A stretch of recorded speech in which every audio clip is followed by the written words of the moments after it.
அள்ள அள்ள குறையாதது அட்சய பாத்திரம். அது நமக்கு தெரியும், கேள்விப்பட்டிருக்கிறோம்.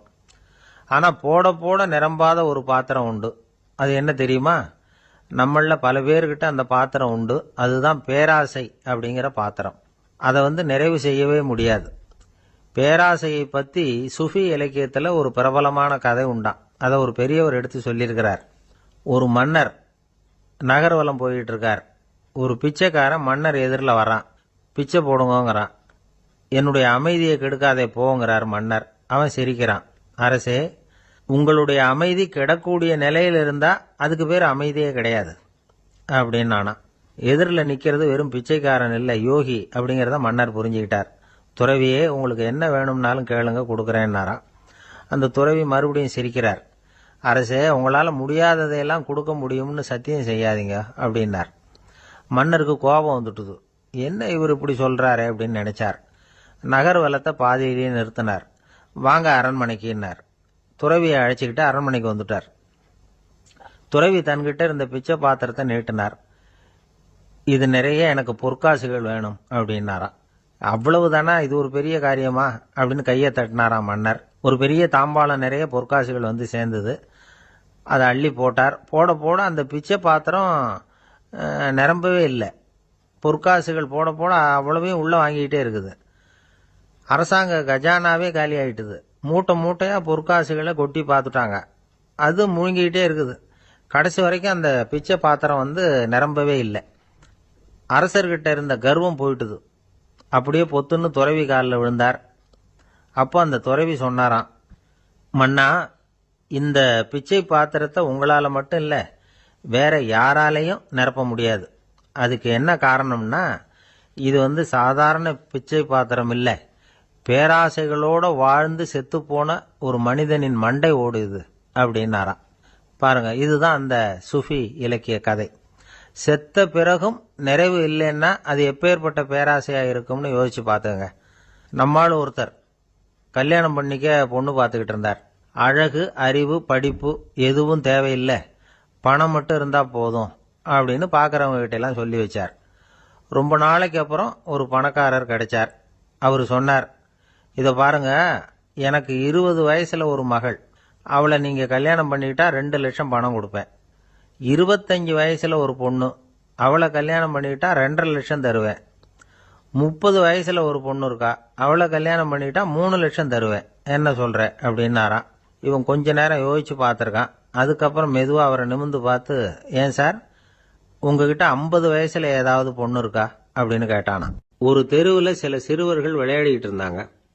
ஏதோ ஒரு உயரமான கல்லை நடுத்தெருவில் வச்சு அதை சுற்றி சுற்றி ஓடி வந்துக்கிட்டு இருக்கிறாங்க. அது என்ன விளையாட்டோ அவங்களுக்கு தான் தெரியும். கொஞ்ச நேரம் அப்படி விளையாடிக்கிட்டு இருந்தவங்க விளையாடி முடிச்சதும் அந்த கல்லை நடுத்தெருவில் அப்படியே விட்டுட்டு அவங்கவுங்க வீட்டுக்கு ஓடி போட்டாங்க. அதுக்கப்புறம் அந்த வழியாக 2 பெண்கள் பேசிக்கிட்டே வந்தாங்க. பேச்சு சுவாரஸ்யத்தில் நடுத்தெருவில் இருந்த அந்த கல்லை கவனிக்கல. காலில் இடிச்சுட்டுது, லேசாக ரத்தம் வந்துட்டுது, வலி தாங்கலை. காலில் இடிச்சுக்கிட்ட பொண்ணு திட்ட ஆரம்பிச்சுட்டுது. வர வர ஊர் உலகம் ரொம்ப கெட்டு போச்சு, யாருக்கும் பொறுப்பே கிடையாது பாரு, இப்படி நடுத்தருவில் பொறுப்பு இல்லாமல் இப்படி கல்லை போட்டு வச்சிருக்கிறாங்களே, இது நியாயமா அப்படின்னு சொல்லி இந்த சமூகத்தை கடுமையாக விமர்சனம் பண்ணிக்கிட்டு அவங்க போயிட்டாங்க. கொஞ்ச நேரம் கழித்து ஒரு வாலிபன் அந்த வழியாக வந்தான். அந்த கல்லை பார்த்தான், நின்னான், ஒரு நிமிஷம் யோசனை பண்ணான், என்ன பண்ணலாம்னு பார்த்தான். தன்னுடைய வீரத்தையும் பலத்தையும் காட்டணும்னு நினைச்சான். பின்னாடி போனான். அப்புறம் வேகமாக ஓடி ஒரு சின்ன ஹை ஜம்ப், அப்படியே துள்ளி குதிச்சான். துள்ளி குதிச்சு தாண்டி அந்த பக்கமாக போய் விழுந்தான். அப்படியே விசில் அடிச்சுக்கிட்டு அவன் பாட்டுக்கு நடந்து போகிறான். அடுத்தபடியாக ஒரு காதல் ஜோடி அந்த வழியாக வந்தது. நடுத்தெருவில் கண்ணில் பட்டது. அவங்க 2 பேரும் ரொம்ப நெருக்கமாக சேர்ந்து வந்துக்கிட்டு இருக்கிறாங்க. நடுவில் கல் இருக்கிறதுனால கொஞ்ச நேரம் 2 பேரும் விலகி மறுபடியும் இந்த பக்கம் சேர்ந்து போகணும். கொஞ்ச நேரம் நாம் பிரிய வேண்டி இருக்குதே அப்படின்னு வருத்தத்தோட முணுமுணுத்துக்கிட்டே இந்த பக்கம் வந்தாங்க. அதுக்கப்புறம் வழக்கம் போல சேர்ந்து அவங்க பாட்டுக்கு எதிர்காலத்தை பற்றி கற்பனை பண்ணிக்கிட்டே போயிட்டாங்க. கடைசியாக அந்த வழியாக பார்வை இல்லாத ஒருத்தர் வந்துகிட்டு இருக்கார். அவர் கையில் வழக்கமாக வச்சிருக்கிற அந்த ஊன்றுகோல், கையில் இருக்கிற அந்த ஊன்றுகோலால் தனக்கு முன்னாடி அப்படியே அப்படியே தட்டிக்கிட்டு பார்த்துக்கிட்டே அவர் மெதுவாக நடந்து வந்துகிட்டு இருக்கிறார். வழியில் இருக்கிற அந்த கல் தட்டுப்பட்டுது. உடனே நடுத்தெருவில் ஒரு கல் இருக்குங்கிறத அவர் புரிஞ்சுக்கிட்டார். உடனே குனிஞ்சார். அந்த கல்லை தடவி பார்த்து எடுத்தார். தெரு ஓரமாக கொண்டுட்டு போய் போட்டார். அதுக்கப்புறம் அவர் பாட்டுக்கு அவர் வழியில் நடந்து போனார். இப்போ இதுல பல பேர் வந்தாங்க போனாங்க. இவங்கள பார்வை உள்ளவங்க யார், பார்வை இல்லாதவங்க யார்? இப்படி ஒரு கேள்வி கேட்டா என்ன பதில் சொல்ல முடியும்? கொஞ்சம் யோசிச்சு பார்த்தா இன்னைக்கு பல பேர் இப்படிதான் இருந்துகிட்டு இருக்கிறோம். ஒரு ஆள் பார்க்கறதுக்கு பெரிய மனுஷன் மாதிரி இருக்கார். ஒரு தெரு வழியா நடந்து வந்துகிட்டு இருந்தார். இருட்டு நேரம். வழியில ஒரு பெரிய கல்லு கிடந்தது, கருங்கல்லு. பார்த்தார். கொஞ்ச நேரம் யோசிச்சார். போய் தூக்கி பார்த்தா ரொம்ப கனமா இருந்தது. இன்னொரு ஆள் சேர்ந்தாதான் தூக்க முடியும். இவர் உடனே ரோட்டோரமா போய் ஒரு மரத்தடியில உட்காந்துக்கிட்டார். ரெண்டு பக்கமும் பார்த்துக்கிட்டே இருக்கார், யாராவது வர்றாங்களான்னு. கொஞ்ச நேரத்துல ஒருத்தர் வந்தார், இவருக்கு தெரிஞ்சவர். என்னங்க இந்த நேரத்துல இங்க உட்காந்துருக்கிறீங்கன்னு கேட்டார் அவர். அதோ அந்த கருங்கல் அப்படின்னு சுட்டி காட்டினார். ஓ, அதை தூக்கி ஓரமா போடணுமா? வாங்க ரெண்டு பேரும் தூக்கலான்னார் வந்தவர். நான் அதுக்காக உட்காந்துருக்கலன்னாரு இவர். பின்ன வேற எதுக்காகன்னார் அவர். ஒரு மனுஷன் கருங்கல்லுல காலை இடிச்சுக்கிட்டான்னா எப்படி துள்ளுவான்னு பார்க்கணுங்கிறது எனக்கு ரொம்ப நாளா ஒரு ஆசை. அதுக்காக தான் உட்காந்துருக்கிறேன் அப்படின்னாராம். ஒரு பெரியவர் உட்கார்ந்துருக்கிறார். அவரை சுத்தி அவருடைய தோழர்கள் உட்கார்ந்துருக்கிறாங்க. ஏதோ ஒரு முக்கியமான செய்தியை அவர் அவங்களுக்கு சொல்லிட்டு இருக்கிறார். அவங்களும் ஆர்வமா கேட்டுக்கிட்டு இருக்கிறாங்க. இந்த சமயத்துல யாரோ ஒரு ஆள் வேகமா அங்க வர்றார். வர்ற வேகத்திலேயே எனக்கு ஏதாவது உதவி செய்யுங்க அப்படின்னு கேட்டுக்கிட்டே வர்றார். கேட்கறது உதவி, ஆனா குரல் மிரட்டுறது மாதிரி இருக்கு, அதட்டி கேட்கறது மாதிரி இருக்கு. இதை கேட்டதும் அந்த பெரியவர் ஆத்திரப்படலை, ஆனா அவரை சுத்தி இருந்தவங்க ஆத்திரப்பட்டாங்க. இதை பெரியவர் கவனிச்சார். கொஞ்சம் அமைதியா இருங்கன்னார். வந்தவரை கூப்பிட்டார். அவருக்கு சில பொருள்களை கொடுத்தார். என்னங்க இப்போ உங்களுக்கு மகிழ்ச்சி தானே அப்படின்னார். ஆ அப்படின்னு அலட்சியமா அவர் சொல்றார். நான் உங்களை நல்ல முறையில் நடத்தினேன்னா அப்படின்னு கேட்கிறாரு அவர் மறுபடியும். அதெல்லாம் ஒன்றும் இல்லை அப்படின்னு சொல்லி அவர் சொல்லிட்டு இருக்கிறாரு. குரல்ல கடுமை குறையில. சுத்தி இருந்தவங்களால இதை பொறுத்துக்க முடியல. கோபத்தோடு அவரை நோக்கி நெருங்க ஆரம்பிச்சாங்க. பெரியவர் அவங்களையெல்லாம் தடுத்து நிறுத்தினார். வந்தவரை வாங்க என்னோட அப்படின்னு சொல்லி அழைச்சிட்டு போனார். வீட்டுக்கு போனார். அங்க போனதும் இன்னும் சில பொருள்களை எடுத்து அவர்கிட்ட கொடுத்தார். இப்ப திருப்தி தானே, நான் உங்ககிட்ட நல்ல முறையில் நடந்துகிட்டேனா அப்படின்னார். அவர் முகம் இப்பதான் கொஞ்சம் மலர்ந்தது. ரொம்ப நன்றி, இறைவன் உங்க குடும்பத்துக்கு எல்லா நன்மைகளையும் செய்வான் அப்படின்னு சொன்னார். இதே வார்த்தைகளை என்னுடைய தோழர்கள்கிட்டே சொல்லிட்டீங்கன்னா அவங்க கோபம் தணிஞ்சிரும். வர முடியுமான்னார். கண்டிப்பா வர்றேன் அப்படின்னாரு. மறுநாள் காலையில் அந்த இடத்துக்கு வந்தார். அதே மாதிரி சொல்லிவிட்டு அவர் போயிட்டார். தோழர்கள்லாம் ரொம்ப வியப்போடு பெரியவரை பார்த்தாங்க. அந்த பெரியவர் தான் நபிகள் நாயகம். அவர் சொன்னார், ஒருத்தன் ரொம்ப ஆசையா ஒரு ஒட்டகத்தை வளர்த்துக்கிட்டு வந்தான். ஒரு நாள் அந்த ஒட்டகம் கயத்தை அறுத்துக்கிட்டு ஓடி போயிட்டுது. அக்கம் பக்கத்தில் இருக்கிறவங்கெல்லாம் அந்த ஒட்டகத்தை பிடிக்கிறதுக்கு முயற்சி பண்ணாங்க. அதை துரத்திக்கிட்டு ஓடினாங்க. ஒட்டகம் தாறுமாறா ஓட ஆரம்பிச்சுது. இந்த சமயத்தில் ஒட்டகத்தை வளர்த்தவன் அங்கே ஓடி வந்தான். நீங்கள் அதை ஒன்றும் செய்ய வேணாம், விட்டுருங்க. அதோட சுபாவம் எனக்கு நல்லா தெரியும். அதை சுலபமாக என்னோட வழிக்கு கொண்டுட்டு வந்துட முடியும். நான் பார்த்துக்கிறேன், விட்டுருங்கோ அப்படின்னா. எல்லாரும் விலகி போயிட்டாங்க. இவன் என்ன செஞ்சான் தெரியுமா? கொஞ்சம் புல்லை கையில் எடுத்துக்கிட்டு அந்த ஒட்டகத்தை நெருங்கினான். அவ்வளவுதான். அது ஓடி இவன் காலடியில் உட்காந்துக்கிட்டது. செல்லமாக அதை அப்படியே தடவி கொடுத்தான். முதுகில் ஏறி உட்காந்துக்கிட்டான். அது பாட்டுக்கு சாதுவாக நடந்து போகுது. இந்த கதையை நபிகள் நாயகம் தம்முடைய தோழர்களுக்கு சொல்றார். ஒட்டகத்தை மட்டும் இல்லை, சில மனிதர்களையும் கூட சில விதத்தில் அணுகிதான் அவர்களை சீர்திருத்த வேண்டியிருக்குது அப்படிங்கிறத அவங்களுக்கு உணர்த்தினார். இது ஒரு அழகான உளவியல் அணுகுமுறை. சில குடும்ப தலைவர்கள் கூட இந்த ஒட்டகம் மாதிரி நடந்துகிறது உண்டு. அப்புறம் அடங்கி போறதும் உண்டு. ஒரு குடும்ப தலைவர் காலையில் எழுந்திரிச்சதுலேருந்து சத்தம் போட்டு கத்திக்கிட்டு இருப்பார். பக்கத்தில் இருந்தவங்கெல்லாம் ஓடி போய் சமாதானம் பண்ணி பார்த்தாங்க. அவர் ஓயறது மாதிரி தெரியல. கடைசியில் அவர் மனைவி வந்தாங்க. நீங்கள் எல்லாம் விலகி போயிடுங்க, அவர் சுபாவம் எனக்கு தெரியும், நான் பார்த்துக்கிறேன் அப்படின்னாங்க. சரின்னு எல்லாரும் போயிட்டாங்க. சாயந்தரமா பார்க்குறாங்க, அவர் சத்தம் இல்லாமல் ஒரு மூலையில் உட்காந்துருக்கிறார். ரொம்ப சாதுவா. ஆச்சரியமா இருந்தது. என்னம்மா பண்ணீங்கன்னு கேட்டாங்க. அது ஒன்றும் இல்லைங்க, ஒரு வேளை சாப்பாட்டை நிறுத்தினேன், பட்னி போட்டேன், அவ்வளவுதான் அப்படின்னாங்க அந்த அம்மா. இந்த உலகத்தில் எவ்வளவோ உயிரினங்கள் இருக்கு. ஒவ்வொன்றும் ஒவ்வொரு விதமாக சண்டை போடுது. இப்போ 2 மாடு சண்டை போட்டுக்குதுன்னு வச்சுங்க, என்ன பண்ணும்? 2 முட்டிக்கும். அதுக்கு சண்டை போடுறதுக்கு ஆயுதமாக உபயோகப்படுறது அதோட கொம்பு. 2 சேவல் சண்டை போட்டுக்குதுன்னு வச்சுங்க, அதுக்கு ஆயுதமாக உபயோகப்படுறது அதோட கால் நகம். காலால் தான் அது ஒன்றோட ஒன்று சண்டை போட்டுக்கும். ஆனால் 2 மனுஷன் சண்டை போட்டுக்கிறான்னு வச்சுங்க, இவன் இன்னதை தான் ஆயுதமாக உபயோகப்படுத்துவான்னு குறிப்பிட்டு சொல்ல முடியாது. கல்லை எடுப்பான், கத்தி எடுப்பான், துப்பாக்கி எடுப்பான், என்ன வேணாலும் பண்ணுவான். வாயால் திட்டுவான், கையால் அடிப்பான், காலால் உதைப்பான், சகலகலா வல்லவன். விலங்குகள்லாம் பொதுவாக வாயை சாப்பிட்றதுக்கு மட்டும்தான் உபயோகப்படுத்துது. ஆனால் இவனுக்கு சாப்பிட்றதுக்கும் அதுதான், சாப்பிட்டு விட்டு திட்டுறதுக்கும் அதுதான். ஆனால் ஒரு விஷயத்தில் மட்டும் கெட்டிக்கிறேன். அதாவது நாம் சண்டை போட்டுக்கிட்டாலும் பரவாயில்லை, கோழிகள் சண்டை போடாமல் இருக்கணும் அப்படின்னு ஆசைப்படுறான். எதுக்காக? கோழிகள் சண்டை போடாமல் இருந்தால் நிறைய முட்டைகள் போடுமா, அதுக்காக தான் இந்த அக்கறை. கோழி பண்ணை வச்சிருக்கிறவங்களுக்கு இது ஒரு பெரிய பிரச்சனை. அதாவது பண்ணையில் இருக்கிற கோழிகளுக்குள்ள அடிக்கடி சண்டை வந்துடும். அதனால் முட்டை உற்பத்தி குறைஞ்சிரும். சரி, இதுக்கு என்ன பண்ணுறது? பண்ணையில் போய் உட்காந்துக்கிட்டு தினமும் பஞ்சாயத்து பேசிகிட்டு இருக்க முடியுமா? அமெரிக்காவில் கோழி பண்ணை வச்சிருக்கிற ஒருத்தர் இதை பற்றி யோசனை பண்ணி பார்த்தாராம். ஒரு வழியையும் கண்டுபிடிச்சிருக்கார். கோழிக்கெல்லாம் மூக்கு கண்ணாடி மாட்டி விட்டுட்டோம்னா அது சண்டை போடுற குணம் குறைஞ்சிரும், முட்டை அதிகமாகிடும். அந்த கண்ணாடியில் உள்ள லென்ஸ் சிவப்பு நிறத்தில் இருக்கணும், அவ்வளவுதான் அப்படின்னு அவர் கண்டுபிடிச்சாராம். இது ஏற்கனவே நடைமுறையில் கண்டுபிடிக்கப்பட்ட ஒரு விஷயம். ஆனால் எல்லா கோழிக்கும் சிவப்பு மூக்கு கண்ணாடி எப்படி மாட்டி விடுறது? அப்படியே மாட்டி விட்டாலும் அது நழுவாமல் இருக்கணுமே. இப்போ நாமெல்லாம் நடு விரலால் மூக்கு கண்ணாடி நடுவில் தொட்டு அப்படி ஸ்டைலாக சரி பண்ணிக்கிறோம். அது மாதிரி கோழி எப்படி சரி பண்ணிக்கும்? இதுதான் பிரச்சனை.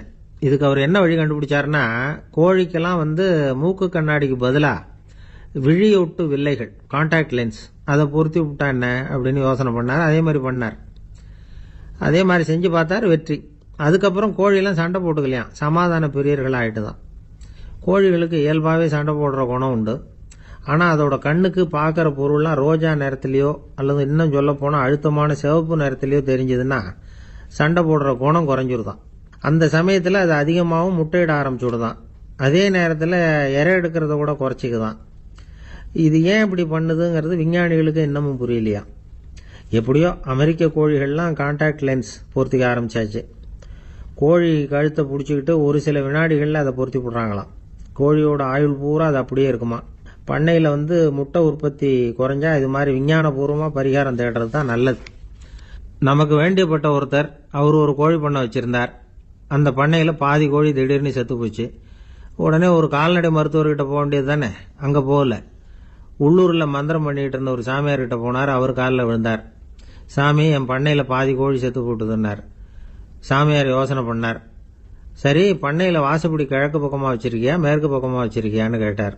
கிழக்கு பக்கமாக இருக்குன்னார் அவர். அதுதான் தப்பு, மேற்கு பக்கமாக அதை மாற்று, சரியாக போடும்னாராம். அதே போல் இவர் போய் மாற்றிவிட்டார். அப்பவும் பாதி செத்து போச்சு. மறுபடியும் சொன்னார், சாமி மறுபடியும் பாதி கோழி செத்து போட்டுதேன்னார். சரி, கூரை எப்படி போட்டிருக்க, ஓடு போட்டிருக்கியா இல்லை கீத்து போட்டிருக்கியான்னார். ஓடு போட்டிருக்கேன்னாராம் அவர். அதுதான் தப்பு, அதை கீத்து போட்டுரு, சரியாக போடும்னாராம். சரின்னு போய் அதையும் மாற்றி பார்த்தார். மறுபடியும் போயிட்டுது, கோழி செத்து போச்சு. வந்தார். மறுபடியும் பாதி செத்து போச்சு சாமின்னு வந்தார். இவரும் யோசனையை மாற்றி மாற்றி சொல்லிகிட்டே இருக்கிறார். இப்படி அவரும் மாற்றி மாற்றி பார்த்தார். 6வது தடவையாக அவரை தேடிட்டு வந்தார். அந்த சமயத்தில் இவர் ரொம்ப தீவிரமாக யோசனை பண்ணி பார்த்துட்டு, அது சரிப்பா, நீயும் என்கிட்ட சளைக்காமல் வந்துகிட்டு இருக்கிற, நானும் யோசனை சொல்லிகிட்டு இருக்கேன். இப்பவும் உங்ககிட்ட சொல்கிறதுக்கு என்கிட்ட யோசனை நிறையா இருக்குது. ஆனால் சோதிக்கிறதுக்கு உங்ககிட்ட கோழி இல்லையே, என்ன பண்ணுறது அப்படின்னாராம் இவர். வங்க நாவலாசிரியர் சரத் சந்திரர் ஒரு நண்பர் அவர்கிட்ட வந்தார். வழக்கமா எல்லா எழுத்தாளர்கள்கிட்டையும் கேட்குற ஒரு கேள்வியை கேட்டார். நீங்க எழுத்துத்துறைக்கு வந்தது எப்படி? இதுதான் கேள்வி. அதை தெரிஞ்சு என்ன பிரயோஜனம்னார் சரத் சந்திரர். சும்மா சொல்லுங்களேன், தெரிஞ்சுக்கிறேன் அப்படின்னார் வந்தவர். சரி சொல்றேன்னு ஆரம்பிச்சார். நான் ரங்கூன்ல வேலை பார்த்துக்கிட்டு இருந்தேன். சம்பளம் பத்தல. வேலையும் பார்த்துக்கிட்டு ஒரு பலசரக்கு கடை வைக்கலாம்னு நினைச்சேன். என்னால் மளிகை கடை வச்சு சரியாக நடத்த முடியுமாங்கிற சந்தேகம் என் மனைவிக்கு. அதை சோதனை பண்ணி பார்க்கணுங்கிறதுக்காக சில பொருள்களின் அளவு, அதோட விலை, இப்படி சிலதை சொல்லி எல்லாத்தையும் மனக்கணக்காக கூட்டி போட சொன்னாங்க. என்னால் சரியாக கூட்டி சொல்ல முடியல. உங்களால் மளிகை கடை நடத்த முடியாதுன்னு சொல்லிவிட்டாங்க. உடனே என்ன பண்ணுறது, வேற வழி இல்லை, கதை எழுத ஆரம்பிச்சிட்டேன் அப்படின்னார். கேட்டவருக்கு சிரிப்பு வந்துட்டு தான். சரத் சந்திரர் ஒரு பக்கம் சீரியஸான நாவல்கள், சிறுகதைகள் எழுதியிருந்தாலும் அவருடைய இன்னொரு பக்கம் வேற விதம். நண்பர்கள் கிட்ட பேசும்பொழுதும் சரி, அவர்களுக்கு கடிதங்கள் எழுதும் போதும் சரி, கேலியும் கிண்டலும் நகைச்சுவை உணர்வும் அதிகமாக இருக்கும். காந்திஜி ஒரு சமயம் கல்கத்தாவுக்கு வந்திருந்தார். தேசபக்தர்கள் பல பேர் அவர்கிட்ட பேசிக்கிட்டு இருந்தாங்க. அப்போ சரத் சந்திரரும் அங்க இருந்தார். கிரண் சங்கர் ராய் அப்படிங்கிறவரும் அங்க இருந்தார். அவர் சொன்னாராம், காந்திஜியோட பழகிய முதல் வங்காளி நான் தான். போயர் யுத்த காலத்துல இவர் லண்டனுக்கு வந்திருந்தப்போ என்கிட்ட தான் வங்காள மொழி கத்துக்கிட்டார் அப்படின்னாராம். உடனே சரத் சந்திரர் காந்திஜியை பார்த்து, இவர் உங்களுக்கு வங்காள மொழி கத்து கொடுத்தது உண்மைதானா அப்படின்னாராம். ஆமான்னாராம் காந்தி. அதனாலதான் உங்களால வங்காள மொழி கத்துக்க முடியல அப்படின்னாராம். எல்லாரும் சிரிச்சாங்களாம். சரத் சந்திரர் சாம்தா பேர் அப்படிங்கிற கிராமத்துல தங்கியிருந்தார் ஒரு இலக்கிய நிகழ்ச்சியில கலந்துக்கிறதுக்காக. அதுக்காக ஒரு கல்கத்தாவுக்கு போக வேண்டிய சூழ்நிலை. அதுக்காக புறப்பட்டார். அந்த சமயத்துல பின்னாடி இருந்து யாரோ அவரை கூப்பிட்டாங்க. இப்படி கூப்பிட்டவரை பார்த்து இன்னொருத்தர் யாரோ அதட்டி இருக்கிறாங்க. போகிறவரை ஏன் இப்படி கூப்பிடுறீங்க அப்படின்னு. ஏன் கூப்பிட்டா என்னன்னு கேட்டிருக்கார் சரத் சந்திரர். புறப்படுறவங்கள பின்னாடி இருந்து கூப்பிடுறது அபசகனம், போற இடத்துல ஏதாவது ஆபத்து வரலாம் அப்படின்னு அதுக்கு விளக்கம் கொடுத்திருக்கிறார் அவர். உடனே சரத் சந்திரர் சொன்னாராம், இதோ இவங்க என்ன இலக்கிய கூட்டத்துக்கு அழைச்சிட்டு போறாங்களே, இதை விட வேற என்ன ஆபத்து வந்துட போகுது அப்படின்னாராம். இப்படி சரத் சந்திரருக்கு இயல்பாவே நகைச்சுவை உணர்வு உண்டு. அவருடைய நண்பர் ஒருத்தர் வீட்டுக்கு கூப்பிட்டு இருந்தார். அங்க ஒரு கச்சேரிக்கு ஏற்பாடு பண்ணியிருந்தாங்க. சரத் சந்திரருக்கு இயல்பாவே கச்சேரியில நீண்ட ஆலோசனையெல்லாம் கேட்கறதுக்கு பொறுமை இருக்காது. அதனால மெதுவா பாட போறவர் எப்படி அப்படின்னு கேட்டிருக்கார். அவருக்கு ரொம்ப நல்லா பாட தெரியும் அப்படின்னு சொல்லியிருக்கிறாங்க.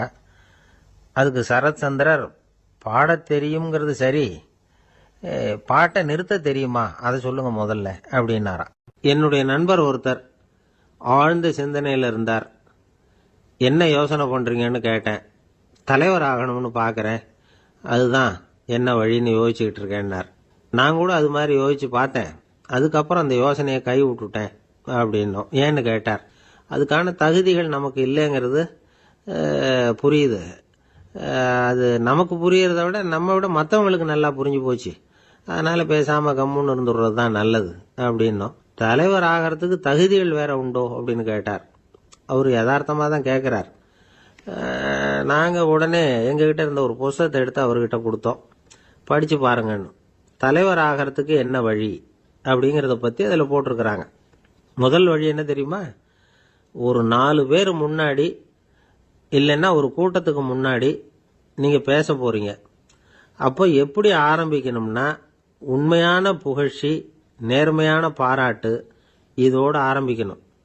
எடுத்ததுமே அது சரியில்லை இது சரியில்லைன்னு பேசிட்டு இருக்க கூடாது.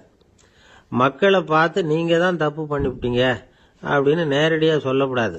தவறு இருந்தாலும் அதை மறைமுகமா ஏதாவது கதை சொல்லி அதுல இருந்து அவங்க புரிஞ்சுக்கிற மாதிரி செய்யணும். அடுத்தவங்க பண்ண தப்பு என்னன்னு அலசறதுக்கு முன்னாடி நீங்க பண்ணின தப்பு என்னங்கறத பத்தியே பேசுங்க. எதுக்கும் நேரடியா உத்தரவு போட்டுக்கிட்டு இருக்க கூடாது. இதை நீங்க செய்யணும் அப்படின்னு சொல்றதுக்கு பதிலா நீங்க இப்படி செஞ்சா எப்படி இருக்கும் அப்படின்னு கேள்வி மாதிரி கேட்கணுமா. இப்படி கேட்டா அது உத்தரவு மாதிரி தெரியாதான். அடுத்தவங்க மரியாதையை காப்பாத்துறது மாதிரி பேசணுமா. உங்க பேச்சு இன்னொருத்தரை அவமானப்படுத்துறது மாதிரி இருக்கக்கூடாதான். ஏண்டா இவங்கிட்ட போய் மாட்டிக்கிட்டோம்னு யாரும் நினைச்சிடக்கூடாது. ஒவ்வொரு சின்ன வளர்ச்சியையும் பாராட்டணும். வெற்றி சாதாரணமா இருந்தாலும் பாராட்டாம இருந்துடக்கூடாது. பாராட்டும் பொழுது தாராளமா இருக்கணும். குறை சொல்லும் பொழுது கவனமா இருக்கணும். வாய்க்கு வந்தபடி பேசிவிட்டா அதுக்கப்புறம் வகையா மாட்டிட்டு முழிக்க வேண்டியிருக்கும். நீங்க பேசுறது இன்னொருத்தருக்கு ஒரு கௌரவத்தையும் மரியாதையும் உண்டு பண்றது மாதிரி இருக்கணும். நீங்க பேசுறது அடுத்தவங்களுக்கு இருக்கிற கொஞ்ச நெஞ்ச மரியாதையும் எடுத்து விடுறது மாதிரி இருக்கக்கூடாது.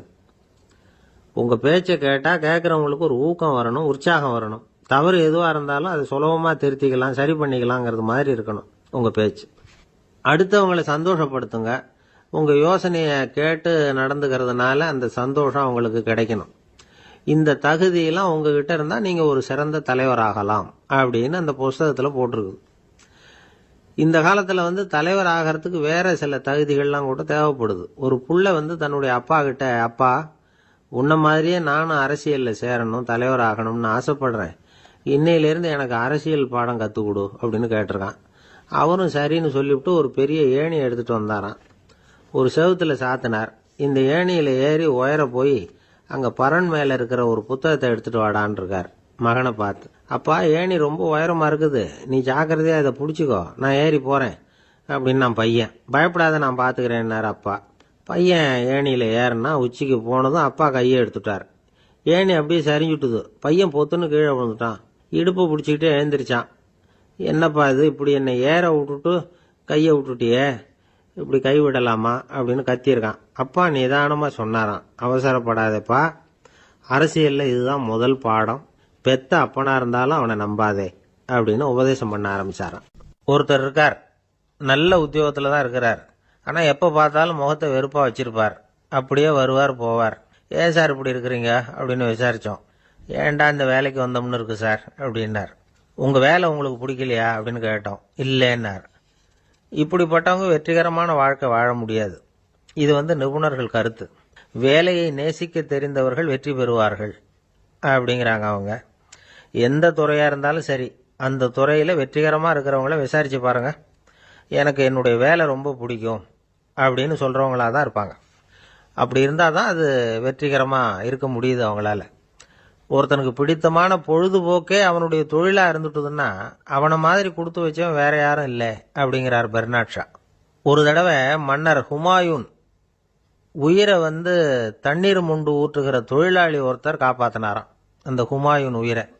உடனே மன்னர் கேட்டிருக்கார், உனக்கு என்ன வேணும்னாலும் கேளு தரேன், உயர் பதவி வேணுமா அப்படின்னு கேட்டாராம். மன்னா, மக்களின் தாகம் தீர்க்கக்கூடிய இந்த பணியை விட உயர்ந்தது உண்டா அப்படின்னாராம் அந்த தொழிலாளி. அவரால் அவருடைய வேலையை நேசிக்க முடிஞ்சுது. அதனால் மகிழ்ச்சியாக இருக்க முடிஞ்சுது. நாமெல்லாம் அப்படி இல்லை. வேலை கிடைக்கிற வரைக்கும் கிடைச்சா போதும் அப்படின்னு இருக்கோம். கிடைச்சதுக்கப்புறம் ஏன்டா அந்த வேலைக்கு வந்தோம்னு ரொம்பவும் அழுத்துக்குவோம். சரி, நாம் இருக்கிற இடத்துல நாம் வெற்றிகரமாக இருக்க வழி உண்டா அப்படின்னா உண்டுன்னு சொல்கிறாங்க. அதாவது மன இயல் நிபுணர்கள் இருக்கிறாங்க இல்லையா, அவங்க அதுக்கு முக்கியமாக 6 வழிகள் சொல்கிறாங்க. நீங்கள் ஒரு அலுவலகத்தில் வேலை பார்க்குறவரா அப்படின்னா இதை கேளுங்க. அதாவது உங்கள் மேலதிகாரி எதிர்பார்ப்புக்கு தகுந்த மாதிரி உங்கள் வேலை இருக்குதா? அப்படி இல்லைன்னா முதல்ல உங்கள் வேலையின் தரம் உயரணும். உங்களுக்கு மேலே கீழே வேலை பார்க்குற பணியாளர்கள்கிட்ட நல்ல விதமாக பழகிறீங்களா? அந்த உறவு முறையில் ஏதாவது குறை இருந்தால் அதை கண்டுபிடிச்சி சரி பண்ணுங்க. நம்பிக்கைக்கு உரியவர் அப்படின்னு நீங்கள் பேர் எடுக்கணும். நீங்கள் எடுக்கிற முடிவு நல்ல முடிவாக தான் இருக்கும் அப்படின்னு அடுத்தவங்க சொல்லணும். உங்கள் தோற்றத்துக்கு முக்கியத்துவம் கொடுங்க. இது மனம் உடல் ரெண்டும் சம்பந்தப்பட்டது. அதனால் மனசையும் ஆரோக்கியமாக வச்சுருக்கணும், உடம்பையும் ஆரோக்கியமாக வச்சுருக்கணும். உங்களுடைய நிர்வாகம் செயல்படுற விதத்தை நல்லா புரிஞ்சு வச்சுக்கணும். உங்களுடைய நிர்வாகம் இப்போ ஒரு காரியம் செய்யுதுன்னு வச்சுங்க, ஏன் அப்படி செய்யுது, எதுக்காக அப்படி செய்யுது, அதனுடைய குறிக்கோள் என்ன, அது நீடிக்கிறதுக்கு காரணம் என்ன, இதையெல்லாம் தெரிஞ்சுக்கணும். சிரிப்புக்கு வஞ்சகம் பண்ணக்கூடாது. நல்லா சிரிக்கணும், அப்போ தான் அது திரும்ப கிடைக்கும். கடந்த கால தோல்வியை பற்றி கவலைப்படக்கூடாது. முதலாளி விருப்பம் தெரிஞ்சு நடந்துக்கிறது நல்லது தான். அதுக்காக காக்கா பிடிக்கணுங்கிற அவசியம் இல்லை. உங்களுக்கு ஒரு பொறுப்பான வேலை கிடைக்குது, உடனே சத்தம் குழப்பம் அப்படின்னு சூழ்நிலையை இறுக்கமாக ஆக்கிடக்கூடாது. எந்த சூழலையும் இயல்பாக கையாளக்கூடியவர் அப்படிங்கிறத காட்டணும். இதெல்லாம் உங்கள் துறையில் நீங்கள் வெற்றி பெற நிபுணர்கள் சொல்கிற யோசனைகள். இவ்வளவு விவரமும் சொல்லிவிட்டு ஒருத்தரை பார்த்து கேட்டோம், இப்போ சொல்லுங்க, நீங்கள் செய்கிற வேலை உங்களுக்கு பிடிச்சிருக்குதா அப்படின்னோம். ரொம்ப ரொம்ப பிடிச்சிருக்குது அப்படின்னார். சரி, என்ன செஞ்சிட்டு இருக்கிறீங்க அப்படின்னு கேட்டோம். சும்மா தான் இருக்கிறேன் அப்படின்னார் அவர். அவர் ஒரு பெரிய குடும்பத்தில் பிறந்தவர். இருக்கிற சொத்துக்கள் எல்லாத்தையும் வாரி வழங்கிவிட்டு காட்டுக்கு புறப்பட்டார் தவம் செய்யறதுக்காக. இருந்தது பூராவும் கொடுத்துட்டார். இனிமே எதுவுமே இல்லை கொடுக்கறதுக்கு. அப்போ கடைசியாக ஒருத்தன் கையை நீட்டினான். ஐயா, ஏதாவது கொடுங்கன்னா. அவர் பார்த்தார். கட்டியிருக்கிற வேட்டியை தவிர வேற எதுவுமே இல்லை. 8 முழம் பட்டு வேட்டி, ஜரிகை கரையோடு இருக்குது. கடைசியாக அதை தான் எடுத்து கட்டிக்கிட்டு அவர் புறப்பட்டுக்கிட்டு இருக்கிறார். அவர் பார்த்தார், எதிரில் அவன் பரிதாபமாக நின்றுட்டு இருக்கிறான். அந்த 8 முழ வேட்டியை 2ஆக கிழிச்சார். 4 முழத்தை அவங்ககிட்ட கொடுத்துட்டு மீதி 4 முழத்தை தன்னுடைய இடுப்புல கட்டிக்கிட்டு அவர் காட்டுக்கு போயிட்டார். இவன் என்ன பண்ணான் தெரியுமா? கையில் கிடைச்ச 4 முழத்தை எடுத்துக்கிட்டு கடை வீதிக்கு போனான். பழைய பட்டு வேட்டி ஜருகை இதெல்லாம் விலைக்கு வாங்குற வணிகர் ஒருத்தர் இருந்தார். அவர்கிட்ட போனான். இதை விலைக்கு எடுத்துக்கிறீங்களான்னு கேட்டான். அவர் வாங்கி பார்த்தார். ஆகா, ரொம்ப அருமையான வேட்டி, விலை வசந்த ஜருகை, இது ஏது உனக்குன்னு கேட்டார். அவன் நடந்ததை சொன்னான். அப்படின்னா ஒன்று செய்யி, இந்த வேட்டியோட இன்னொரு பாதியையும் மெதுவாக வாங்கிட்டு வந்துரு, உனக்கு நிறைய பணம் தரேன் அப்படின்னார் அந்த வணிகர். இவன் கொஞ்சம் யோசனை பண்ணி பார்த்தான். கொஞ்சம் இருங்க தான் வந்து விடுறேன் அப்படின்னு சொல்லிவிட்டு நேராக காட்டுக்கு போனான். அவர் எங்கே இருக்காருன்னு தேடி கண்டுபிடிச்சான். அவர் ஒரு இடத்துல தவக்கோலத்தில் இருக்கிறார். கட்டியிருந்த இடைவேட்டியும் அவரை அறியாமலே நழுவி கீழே விழுந்து கிடக்குது. இவனுக்கு ரொம்ப வசதியாக போச்சு. அவரை கேட்க வேண்டிய அவசியமே இல்லை. மெதுவாக சத்தம் போடாமல் அடிமேல அடி வச்சு நெருங்கினான். அவர் கண்ணை மூடிக்கிட்டு அவர் பாட்டு நின்றுக்கிட்டு இருக்கார். இவன் மெதுவாக போய் கீழே கிடந்த அந்த துணியை எடுத்துக்கிட்டு சத்தம் போடாமல் திரும்பி நடந்தான். அப்படி கொஞ்சம் தூரம் நடந்திருப்பான். அப்படி ஓட ஆரம்பிக்கிற சமயத்தில் அவன் காலில் கீழே கிடந்த முள்ளு ஒன்று நறுக்குன்னு தச்சு விட்டுது. வலி தாங்க முடியாமல் அம்மான்னு கத்திவிட்டான். இந்த சத்தத்தினால கண்ணை மூடி நின்றுகிட்டு இருந்த அவர் தவம் கலைஞ்சிது. மெதுவாக கண்ணை திறந்து பார்க்கறார். தன் இடையில இருந்த வேட்டி அவன் கையில் இருக்கு. இப்போ அவர் நினைக்கிறாராம், இந்த வேட்டி மேலே நான் வச்ச ஆசை அல்லவா அவனை வந்து திருடன் ஆக்கிவிட்டுது அப்படின்னு நினைச்சாராம். இது எப்பேற்பட்ட மனநிலைங்கிறத கொஞ்சம் யோசிச்சு பாருங்க. தான் ஒரு பொருள் மேல வைத்த பற்று இன்னொரு மனிதன் திருடனா ஆகிறதுக்கு காரணம் ஆயிட்டுதே அப்படின்னு நினைக்கிறார். அப்படி நினைச்ச அவர் யார் தெரியுமா? அவர் தான் மகாவீரர். இழந்துட்டேங்கிறியே, நீ என்னத்தை கொண்டு வந்த இங்க இழக்கிறதுக்கு? நீ என்னத்தை உண்டாக்குன இது அழிஞ்சுட்டுதுன்னு சொல்றதுக்கு? இது அவருடைய சிந்தனை. இன்னைக்கு நம்ம சிந்தனையெல்லாம் வேற மாதிரி இருக்குது. ஒருத்தன் நடுத்தெருவில் உட்காந்து அழுதுகிட்டு இருந்தான். அந்த வழியா வந்தவர் கேட்டார், ஏன்பா அழற அப்படின்னு கேட்டார். 5 ரூபா சார், இந்த இடத்துல விழுந்துட்டுது, ரொம்ப நேரமா தேடுறேன், கிடைக்காது போல இருக்கு அப்படின்னா. எப்போ தொலைஞ்சுது அப்படின்னு கேட்டார். அது எனக்கு தெரியாது சார், பணத்தை தொலைச்சவன் தேடி பார்த்துட்டு போயிட்டான், நான் அவனுக்கு பின்னாடி தேட வந்தவன் அப்படின்னு சொல்லிவிட்டு மறுபடியும் தேட ஆரம்பிச்சானா. அமெரிக்க ஜனாதிபதி ஆப்ரஹாம் லிங்கன் ஒரு நாள் தன்னோட கோச்சு வண்டியில தலைநகரான வாஷிங்டனுக்கு போயிட்டு இருக்கிறார். கோச்சு வண்டி ஒரு சாலையில போயிட்டு இருக்கு. அந்த சாலைக்கு ஒரு பக்கத்துல பயங்கரமான சதுப்பு நிலம். சதுப்பு நிலம்னா அது புதைகுழி, புதை மணல்ங்கிறோம்ல, அது மாதிரி. அந்த சதுப்பு நிலத்துல யாராவது மாட்டிக்கிட்டா அவ்வளவுதான், ஆளை கொஞ்சம் கொஞ்சமா உள்ள அமுக்கிவிடும், தப்பிச்சு கரையேறது கஷ்டம். அப்படிப்பட்ட நிலம் அது. ஆப்ரஹாம் லிங்கன் ஏதோ ஒரு முக்கியமான அரசாங்க வேலையா போயிட்டு திரும்பி வந்துகிட்டு இருக்கிறார். அதனால அந்த சமயத்துல அவர் விலை உசந்த ஆடைகளை அணிஞ்சிருக்கிறார். அப்படி அவர் அந்த கோச்சு வண்டியில வந்துகிட்டு இருக்கிறாரு. அந்த சமயத்துல ஒரு காட்சி அவர் கண்ணுல போட்டுட்டுது. என்ன தெரியுமா? ரோட்டுக்கு பக்கத்துல இருந்த சதுப்பு நிலத்துல ஒரு இளம் பன்றி குட்டி சிக்கிக்கிட்டு தவிச்சுக்கிட்டு இருக்குது. பரிதாபமா கத்திக்கிட்டு இருக்குது. அதை பார்த்தார் லிங்கன். அவருக்கு என்ன மாதிரி ஆயிட்டுது. உடனே வண்டியை நிறுத்த சொன்னார். கீழே இறங்கினார். தன்னோட விலை உசந்த ஆடைகளை பத்தி லட்சியம் பண்ணவே இல்லை. தனக்கே ஆபத்து வரலாம்ங்கிறத பத்தியும் கவலைப்படல. தான் ஒரு குடியரசுத் தலைவருங்கிறத பத்தியும் அவர் நினைச்சு பார்க்கல. நேரம் அந்த சதுப்பு நிலம் பக்கமா போனாரு. அந்த சேத்துல இறங்கி பன்றிக்குட்டியை காப்பாத்தி கரைக்கு கொண்டுட்டு வந்து சேர்த்துட்டார். அதுக்கப்புறம் நிம்மதியா கோச்சு வண்டியில ஏறி வெள்ள மாளிகைக்கு வந்து சேர்ந்தார். ட்ரெஸ், உடம்பு பூரா சேரு சகதி.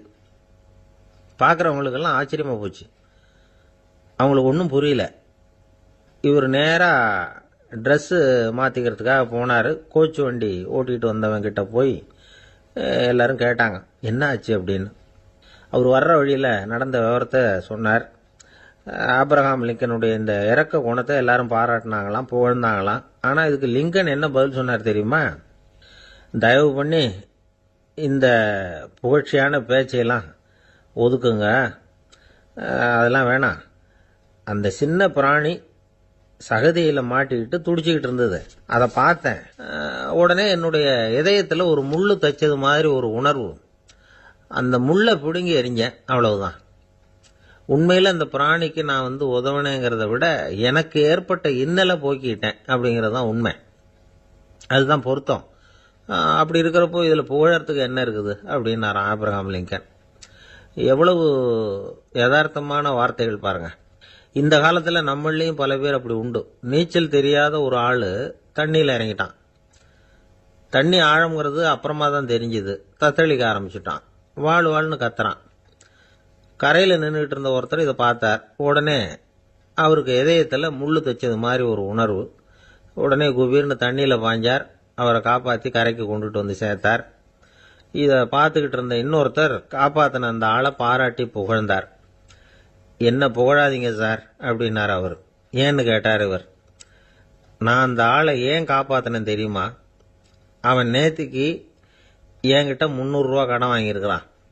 இவன் தண்ணியில் போட்டான்னா நான் கொடுத்த கடனும் தண்ணியில் போடும். அதனால தான் விழுந்து காப்பாத்தினேன் அப்படின்னா அந்த ஆள். ஒரு இலக்கிய கூட்டம் ஏற்பாடு பண்ணியிருக்கிறோம், நீங்கள் அவசியம் வந்து அதில் பேசணும் அப்படின்னு கேட்டுக்கிட்டார் ஒருத்தர். வேணாங்க, 4 பேருக்கு முன்னாடி வந்து நிற்கிறதுனா எனக்கு ரொம்ப கூச்சமாக இருக்கும் அப்படின்னாரு இவர். ஏன் சார் இன்னமும் குழந்த மாதிரி கூச்சப்படுறீங்களே அப்படின்னார் அவர். அவரை ஒரு மாதிரியாக சமாளித்து அனுப்பி வச்சுட்டு அதுக்கப்புறம் அதை பற்றி இவர் யோசித்து பார்த்துருக்கார். சில நிபுணர்கள் எழுதியிருக்கிறத படித்தும் பார்த்துருக்கிறார். மனோதத்துவ நிபுணர்கள் என்ன சொல்கிறாங்க தெரியுமா? 10லேருந்து 20% குழந்தைகள் பிறக்கிறப்பவே கூச்ச சுபாவம் கொண்டதாக தான் இருக்குதான். ஒரு தாத்தா தன்னோட பேர பிள்ளைய ஆசையாக கூப்பிடுறார் விளையாட்டு காட்ட, அதை அழுதுகிட்டு ஓடி போகுது. ஒரு அம்மா தன்னோட பிள்ளைய பள்ளிக்கூடத்தில் சேர்க்கறதுக்காக கூப்பிட்டுக்கிட்டு போகிறாங்க. அந்த புள்ள அம்மாவோட முந்தானையில் ஒளிஞ்சிக்கிட்டு வெளில வரமாட்டேங்குது. இவங்களெல்லாம் எப்படி சமாளிக்கிறது? குழந்தைகளோட கூச்ச சுபாவத்தை போக்குறது எப்படி? இதுக்கு நிபுணர்கள் சில யோசனைகளை சொல்லியிருக்கிறாங்க. மற்றவங்களுக்கு முன்னாடி என் பையனுக்கு கூச்சம் ரொம்ப அதிகம் சார், மற்றவங்க பார்த்தா ரொம்ப வெக்கப்படுறான், இப்படி சொல்கிற அப்பாக்கள் உண்டு. என் பையன் புது மனுஷால பார்த்தா அட்டையாக ஒட்டிக்குவான் சார் அப்படின்னு சொல்கிற அப்பாக்களும் உண்டு. இப்படிலாம் குழந்தைகளுக்கு வந்து முத்திரை குத்துறது ரொம்ப தப்பான். புதுசாக யாராவது வீட்டுக்கு வந்தால் குழந்தை தானாக தன்னோட கூச்சத்தையும் பயத்தையும் போக்கிக்கிட்டு சகஜமாக மாறி வர்றதுக்கு வாய்ப்பு கொடுக்கணுமா. ஒரு கூட்டத்துக்கோ அல்லது சொந்தக்காரங்க கல்யாணத்துக்கோ குழந்தைய அழைச்சிட்டு போகிறீங்க, அங்கே போய் கட்டாயப்படுத்தி குழந்தைய மற்றவங்க கிட்ட பேச சொல்லக்கூடாது.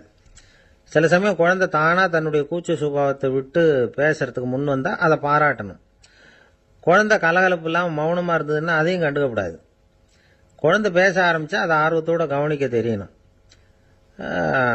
கலந்து உரையாடுற பழக்கத்தை வீட்லேயே ஆரம்பிக்கலாம். கேட்டதுக்கு பதில் சொல் அப்படின்னு நீங்கள் அதிகாரம் பண்ணிகிட்டு இருக்கக்கூடாது.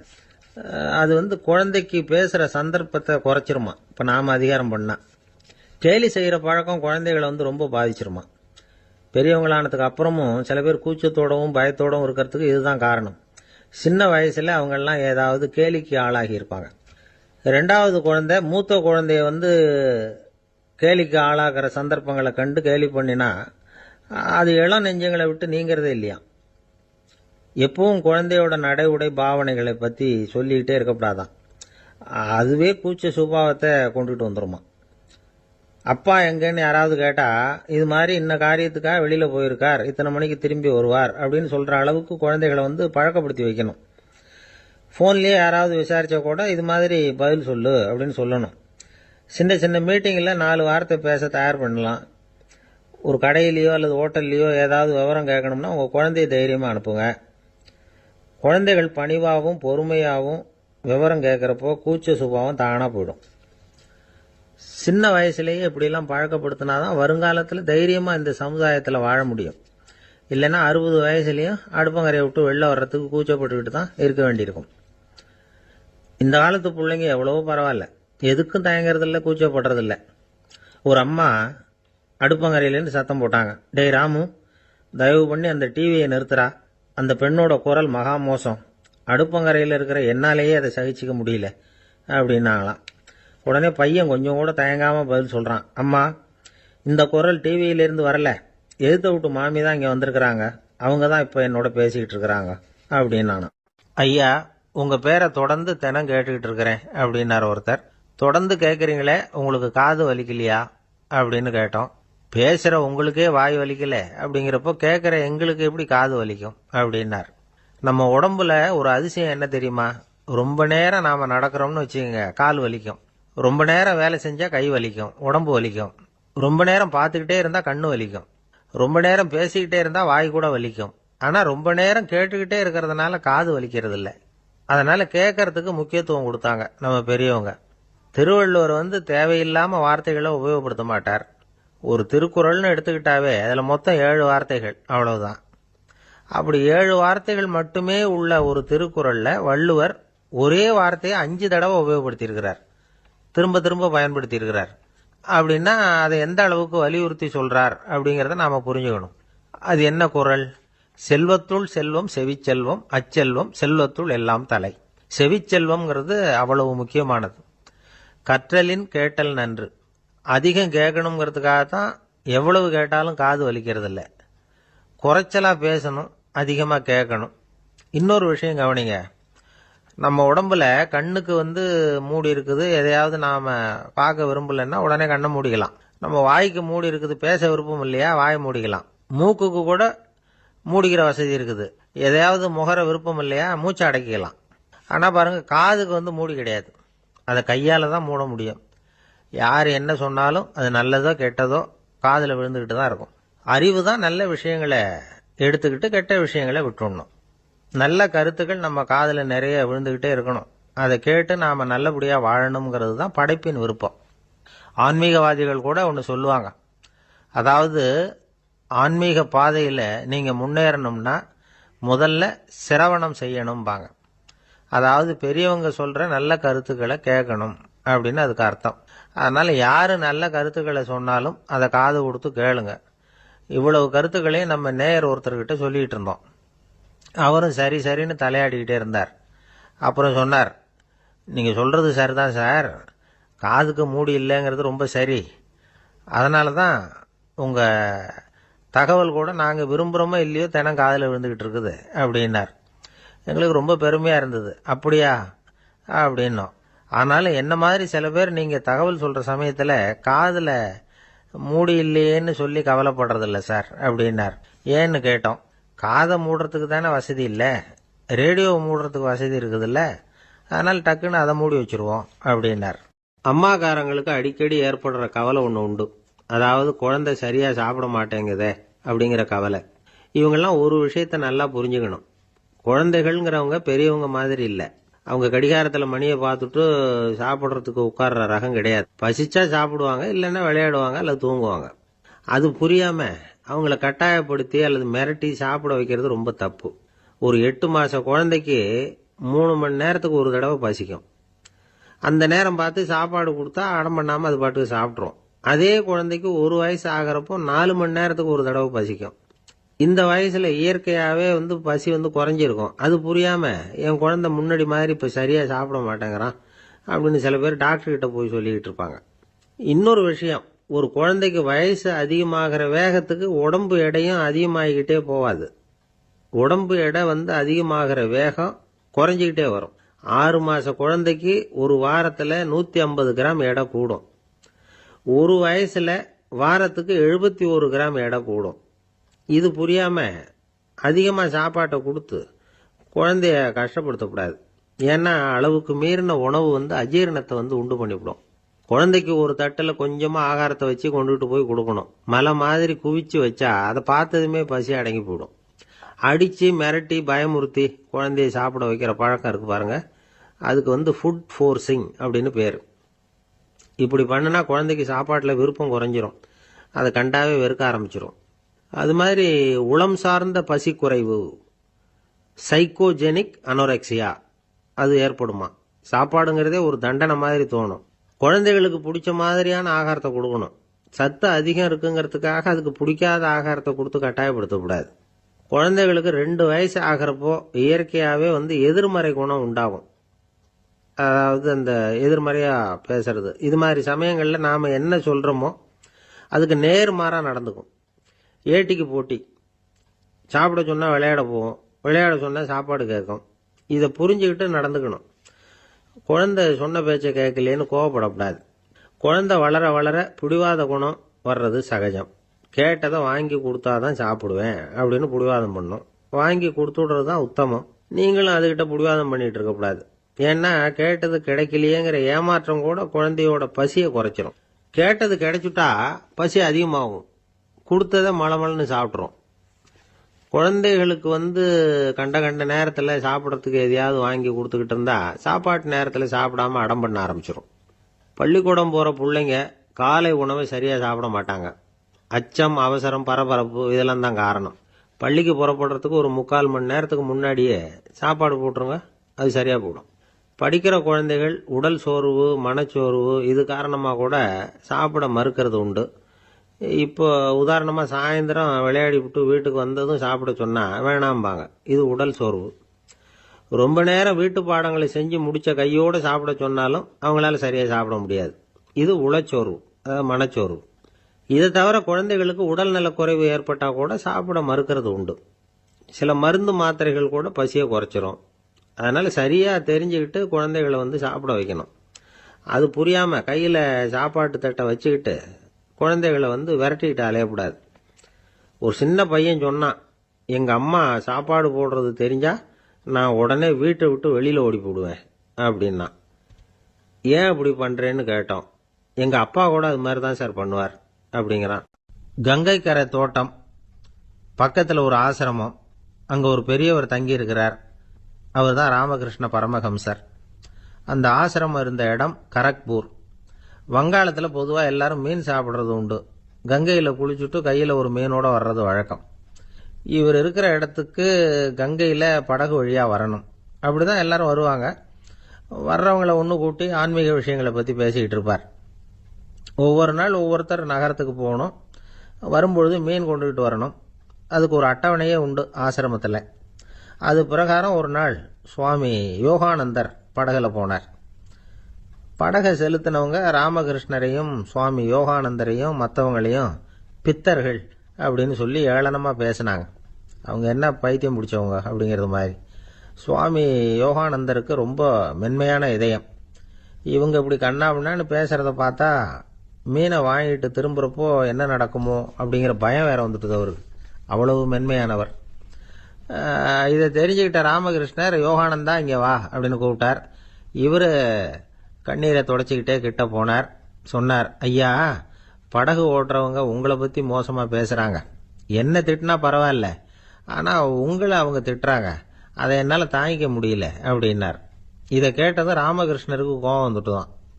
என்னது, உன்னுடைய குருவை பற்றி அவங்க மோசமாக பேசும்பொழுது நீ சும்மா இருந்தியா? வெளியில் போ அப்படின்னு விட்டார். குரு நிந்தனை செய்கிறப்போ அதை கேட்டுக்கிட்டு சும்மா இருக்கலாமா? குரு நிந்தனையை கேட்டால் பாவம் இல்லையா? என்னை தூற்றும் போது அவங்க பாவம் செய்கிறாங்க. அதை கேட்டுக்கிட்டு நீ சும்மா இருந்தா நீயும் பாவம் செய்கிற அப்படின்னாராம். அடுத்த நாள் சுவாமி நிரஞ்சனானந்தர் போக வேண்டிய நாள். இவர் படகுல போகும்பொழுதும் அதே மாதிரி நடந்துதான். அவங்க மோசமாக பேச ஆரம்பித்தாங்க, திட்ட ஆரம்பித்தாங்க. அப்படி கேலி பண்ண ஒருத்தனை இவர் என்ன பண்ணார், பலார்னு கன்னத்தில் அரைஞ்சிட்டார். இன்னொருத்தனை கங்கையில் தூக்கி எறியறதுக்கும் தயாராகிட்டார். அதுக்கப்புறம் அவங்க யாரும் வாயை திறக்கல. மீன் வாங்கிட்டு வர்றப்பவும் படகுல ஒரே அமைதி. அவ்வளவு பயம் அவங்களுக்கு. ராமகிருஷ்ணர் கூப்பிட்டு விசாரித்தார் என்ன நடந்ததுன்னு. இவர் சொன்னார், அவர் யோகானந்தா போகும்பொழுது என்ன நடந்ததோ அப்படியே தான் இப்பவும் நடந்தது. குரு நிந்தனை செய்யறதை கேட்டுக்கிட்டு நான் சும்மா இருப்பேனா? ஒருத்தனை அப்படியே அரைஞ்சுட்டேன், இன்னொருத்தனை ஆற்றுல தூக்கி போட்டுருவேன்னு பயமுறுத்தினேன், அவ்வளவுதான் அப்படின்னாராம். இப்போவும் ராமகிருஷ்ணருக்கு கோபம் வந்துட்டு தான். என்ன இது, அணியறது காஷாயம், இருக்கிறது ஆசிரமம், உனக்கு இவ்வளவு கோபம் வந்ததுன்னா அப்புறம் என்னத்துக்கு ஆசிரமத்தில் இருக்கணும்? பிரம்மச்சாரி எப்பவும் அமைதியாக இருக்கணும் அப்படின்னு அறிவுரை சொன்னாராம் ராமகிருஷ்ணர். அப்போ இவர் கேட்டாராம், ஏங்க அவருக்கு ஒரு விதமான அறிவுரை சொன்னீங்க, எனக்கு வேற விதமாக அறிவுரை சொல்றீங்க, இதில் எது உண்மை அப்படின்னு கேட்டிருக்கார். இதுக்கு ராமகிருஷ்ணர் சொன்ன பதில் என்னன்னா, அட அசடே, சக்கரத்தில் காற்று அதிகமாக இருந்தால் குறைக்கணும், குறைச்சலாக இருந்தால் கூட்டணும். அவன் சாது, அவனுக்கு அதிக உணர்ச்சி தேவை, உனக்கு படபடப்பு அதிகம், உனக்கு பொறுமை தேவை அப்படின்னாராம். இதில் உள்ள கருத்து என்னன்னா, கல்விங்கிறது எப்படின்னா அதை சூழ்நிலைக்கு தகுந்த மாதிரி கற்பிக்கணும். எல்லாருக்கும் ஒரே மாதிரி கற்பிக்கக்கூடாது. கேட்குற ஒரு தகுதி, புரிஞ்சுக்கிற திறமை, இதை பொறுத்து கல்வி அமையணும். ஆரம்ப காலத்தில் ஒரு குரு, அப்போ ஒரு சீடன் இருந்தான். அது வேடிக்கையான குரு, வேடிக்கையான சீடன். ஒரு ஆசிரமம். ஒரு நாள் ஒருத்தன் அவசரமாக அந்த குருவை தேடி வந்திருக்கிறான். என்ன விஷயம்னு விசாரிச்சார் குரு. உங்கள் சீடர் என்னை அடிச்சுட்டார் அப்படின்னு புகார் பண்ணானா அந்த ஆள். குரு சீடனை கூப்பிட்டார். அடிச்சியா இந்த ஆளை அப்படின்னு கேட்டாராம். ஆமான் இருக்கான் சீடன். ஏன் அடிச்சே அப்படின்னு கேட்டாராம். இந்த ஆள் உங்களை பற்றி மட்டமாக பேசிவிட்டான், என்னால் அதை தாங்கிக்க முடியல, அதனால தான் அடிச்சுட்டேன் இருக்கான். அப்படி என்ன பேசினா அப்படின்னு கேட்டாராம். உன்னுடைய குருநாதர் இப்பெல்லாம் அர்த்தமில்லாமல் பேச ஆரம்பிச்சுட்டார் அப்படின்னு சொல்லிவிட்டான், அதனால தான் அடிச்சுட்டேன் அப்படின்னானா. அதுக்காக அடிச்சே அப்படின்னாராம். நான் அதுக்காக அடிக்கல குருவே, இப்பெல்லாம் நீங்கள் அர்த்தம் இல்லாமல் பேசுறதாக அவன் சொல்கிறான், அப்படின்னா இதுவரைக்கும் நீங்கள் அர்த்தத்தோடு பேசினதாகத்தானே அர்த்தம், அது தப்பு தானே, அதனால தான் அடித்தேன் அப்படின்னானா. பந்திக்கு முந்தர ஆசாமிகள் நம்மள பல பேர் உண்டு. அப்படி முந்தறதுக்கு கூட முயற்சி பண்றவங்க நிறைய பேர் இருக்கிறாங்க. இதுல என்ன ஒரு விஷயம்னா, பந்திக்கு முந்தறது கூட தப்பு இல்லை. ஆனா அப்படி ஒரு விருந்துல ஆளா போய் உட்காந்து சாப்பிட்டா கூட வெளியில வர்றப்ப என்ன பெரிய விருந்து வச்சுட்டான், சாம்பார்ல உப்பு இல்லை, ரசத்துல காரம் இல்லை அப்படின்னு குறை சொல்லிட்டே வர்றது இருக்கு பாருங்க, அது சரியில்லை, நாகரிகமும் இல்லை. கல்யாண பத்திரிகையில என்ன போட்டிருக்குது, என் பொண்ணுக்கும் இன்னார் பையனுக்கும் கல்யாணம், எல்லாரும் குடும்பத்தோட வந்திருந்து மணமக்கள் வந்து ஆசீர்வதிக்கணும், இப்படித்தானே போட்டிருக்கோம். குடும்பத்தோட வந்து விருந்து சாப்பிட்டு சாப்பாடு எப்படி இருக்குன்னு அபிப்பிராயம் சொல்லிவிட்டு போங்க அப்படின்னா போட்டிருக்கு கல்யாண பத்திரிகையில. ஒருத்தர் வீட்டு விசேஷத்துக்கு போயிருக்கோம்னா எவ்வளவோ அசௌகரியங்கள் நமக்கு ஏற்படலாம். ஏராளமான கூட்டம் வந்திருக்கும். எல்லாரையும் அவங்க வந்து தனித்தனியா கவனிச்சுக்கிட்டு இருக்க முடியாது. நாம தான் அனுசரிச்சு நடந்துக்கணும். நாமளா போய் வாழ்த்த வேண்டியவங்களை வாழ்த்தி விட்டு வந்து சேரணும். அதை விட்டுட்டு பத்திரிக்கை கொடுத்தானேன்னு போனேன், கவனிப்பே சரியில்லை அப்படின்னு புலம்பிக்கிட்டு இருக்கக்கூடாது. ஒரு விருந்துக்கு போனா அங்க எப்படி நடந்துக்கணும் அப்படிங்கறத பத்தி கூட அனுபவசாலிகள் சில விவரங்கள்லாம் சொல்லியிருக்கிறாங்க. இந்த காலத்துல கல்யாணம், பிறந்த நாள், அது இதுன்னு நிறைய விருந்துகள் நடக்குது. அதெல்லாம் எதுக்காக? மனித உறவுகளை வளர்த்துக்கிறதுக்காகத்தான், வேற எதுக்கு? ஒரு விருந்துக்கு போனா அமைதியா பொறுமையா போய் உட்காரணும். அடிச்சு பிடிச்சிக்கிட்டு இடத்த பிடிக்க போறேன் அப்படின்னு நிற்கக்கூடாது. முதல் பந்தி நடந்துகிட்டு இருந்தா அது முடிஞ்சு இலை எடுத்து சுத்தம் பண்ணதுக்கு அப்புறம் போய் உட்கார்றது தான் நாகரீகம். இலை எடுக்கிறதுக்கு முன்னாடியே அங்க போய் உட்காந்தா நல்லா இருக்காது. நீங்க சாப்பிட்டுட்டு உட்காந்துருக்கீங்களா, சாப்பிட்றதுக்கு உட்காந்துருக்கீங்களா, பாக்குறவங்களுக்கு சந்தேகம் வந்துடும். அதே மாதிரி இலையில எல்லா ஐட்டமும் பரிமாறினதுக்கு அப்புறம் சாப்பிட ஆரம்பிக்கணும். ஒவ்வொரு ஐட்டமா வைக்க வைக்க நாம பாட்டுக்கு எடுத்து உள்ள தள்ளிட்டே இருந்தோம்னா எதை வச்சோம் எதை வைக்கலன்னு பரிமாறினவரே குழம்பி போயிடுவார். ஏன்னா எப்ப பார்த்தாலும் இலை காலியாவே இருக்கும். சாப்பிட்றப்போ உங்க சாப்பாட்டையே நீங்க கவனிக்கணும். அடுத்தவங்க இலையில என்ன இருக்கு, பக்கத்துல இருக்கிறவர் எதை அதிகமா சாப்பிட்றார், இதெல்லாம் நமக்கு என்னத்துக்கு? எல்லாரும் சாப்பிட்டு முடிக்கிற வரைக்கும் பொறுமையா இருக்கிறது தான் நல்லது. நீங்க மட்டும் திடீர்னு பாதியில் எழுந்திருச்சு பக்கத்துல இருக்கிறவங்களுக்கு சங்கடமா இருக்குமேங்கிறதெல்லாம் யோசிக்காம நீங்க பாட்டு எழுந்திரிச்சு போகக்கூடாது. பக்கத்துல உள்ளவங்க உங்களை எழுந்திருக்க சொன்னா எழுந்திரிச்சு போகலாம். விருந்துகள்ல சாப்பாட்டை வீணாக்கிறதே ஒரு நாகரிகமா போட்டுது.